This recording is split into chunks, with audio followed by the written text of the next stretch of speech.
Në mvalvitjen e flamujve kuqezi dhe mes pankartave me mesazhe kundër qeverisë, qindra protestues marshuan drejt bulevardit duke përsëritur thirrjet për ndryshim dhe duke deklaruar se lëvizja qytetare do të vijojë deri në arritjen e objektivave të saj. Në protestë morën pjesë qytetarë nga grup mosha dhe kategori të ndryshme shoqërore, të rinj, student, pensionist, profesionist, familjar, aktivist, por edhe shqiptar të ardhur nga diaspora u bashkuan në tubim duke cilësuar atë një reagim qytetar përballë situatës politike në vend. Gjatë fjalimeve të mbajtura para kryeministrisë, organizatorët ritheksuan 5 kërkesat që sipas tyre përbëjnë bazën e protestës.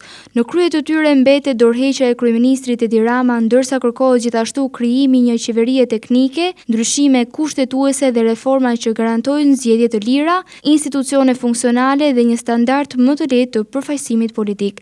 Në përfundim të tubimit, organizatorët deklaruan se protesta nuk do të ndalet, duke ftuar qytetarët të vijojnë mobilizimin edhe në ditët në vijim. Sipas tyre, qëndresa do të vazhdojë deri në përmbushjen e kërkesave të shpallura që në nisje të kësaj lëvizjeje qytetare.